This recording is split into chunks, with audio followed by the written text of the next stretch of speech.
Hi, everybody. It is Eamon here, and welcome to another episode of Pathmonk Presents. All the ways joining us today from Wisconsin is Louis.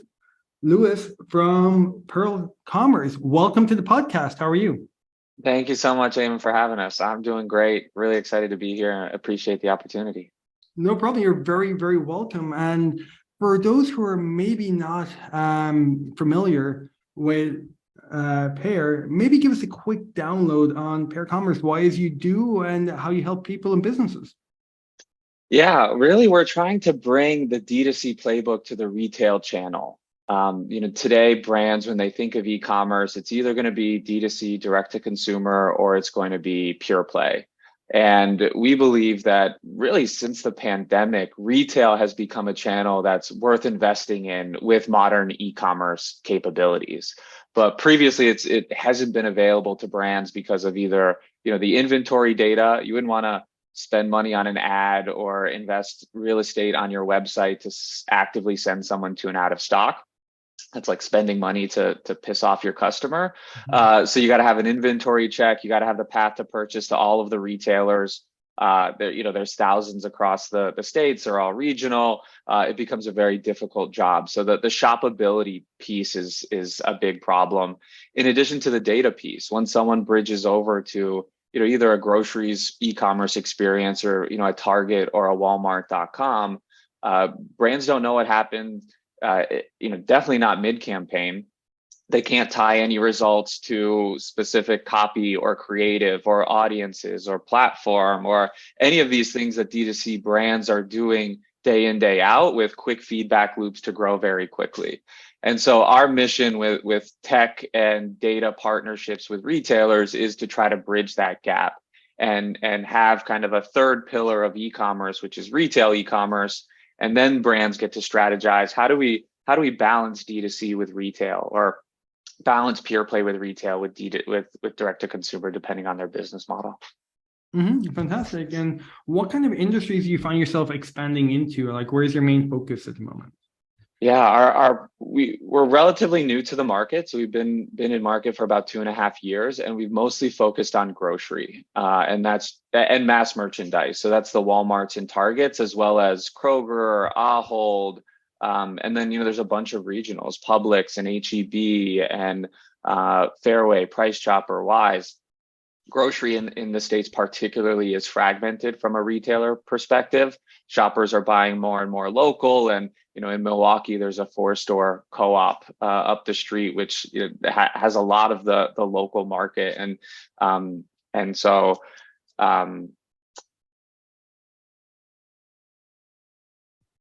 shoot, sorry. No problem, no problem. So, like, getting the word out. I mean, when you're dealing with, let's say, companies like that, let's say you're like local co-op, you're dealing with Target, you're dealing with all of these like local to national. I mean, how are you getting the word out? Like, what different channels? Is it inbound? Is it outbound? Is it leveraging LinkedIn or the website, or what seems to be working? Yeah, it's a tough market, frankly. I don't come from the ad tech, marketing tech background. I'm an attorney by training, and I've kind of spent my career in startups. And so it was a surprise when I got into this world of how crowded it was, and how many, the message is also very similar across different partners and competitors. And when you say retail data, it means a lot of different things to a lot of different people. So it's a challenge in how to stand out in the market. We started with nothing. So pre-revenue, a lot of it was cold outbound. Mm-hmm. And unfortunately, it was right about the same time where email automation just proliferated, and people went from getting, a handful of cold emails to dozens a day. And so, that's definitely a challenge that we've faced in getting the word out. And so we've tried to switch and do more conferences. We've started to do a lot more paid ads, a lot more content. As you can imagine, retail ecom is not something that brands are thinking about a ton. They're not thinking of campaigns to send to their major retailers. And so our sale and the process of getting the word out becomes very educational and consultative of, how to engage your influencer campaigns with retail, or how do beverage companies who particularly need to rely on retail as a distribution channel, how do they use strategies to drive everything from awareness to trial to repeat purchase to sales velocity at retail. And so, a lot of it has become storytelling Mhm. almost, and trying to stand out and kind of paint the picture of what retail ecom can do for folks with real life examples. Yeah, yeah, no, that sounds super important, especially like the storytelling aspect. And with that, like you mentioned, like SEO and the different reaches and what you're doing. I mean, how important is when you're bringing all these people to the website? I mean, how important is the website at converting them into maybe demos or future happy customers?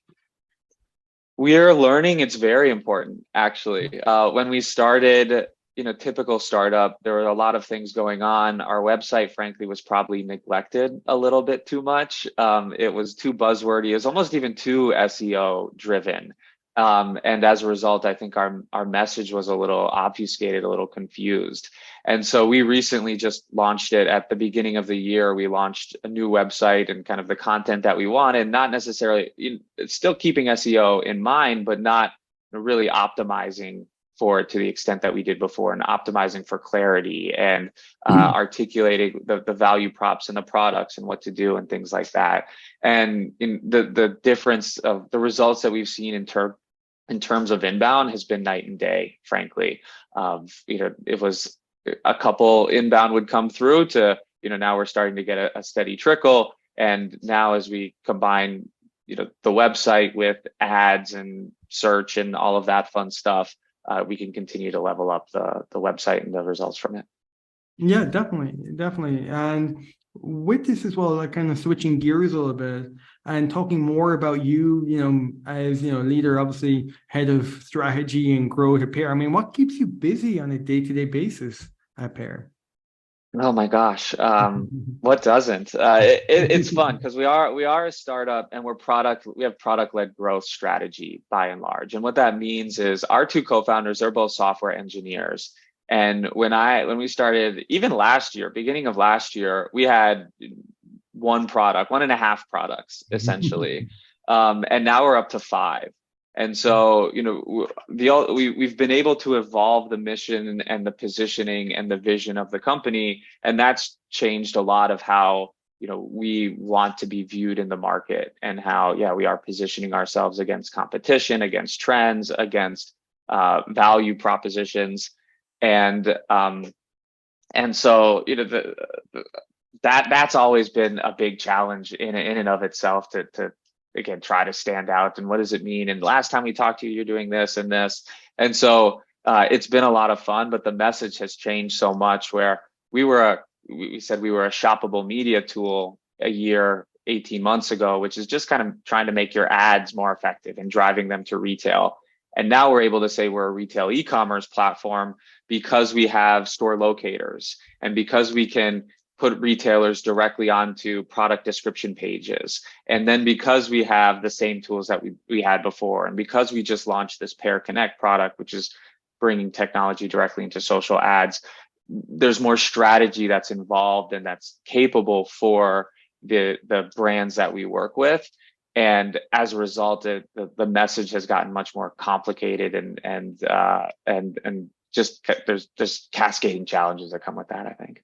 Yeah, yeah. I love that cascading challenges. If you're in a startup, there's always a challenge. There's That's always it. something. It's always, and that's what keeps it exciting, definitely, in a startup environment. And like with this, imagine you could go back to your very first day, your first week, your first month at Pear. I mean, knowing what you know now, what would you do differently, or what advice would you give yourself? What would you? Yeah, I always think of this quote from the Slack founder, and he was talking about how they sold early on.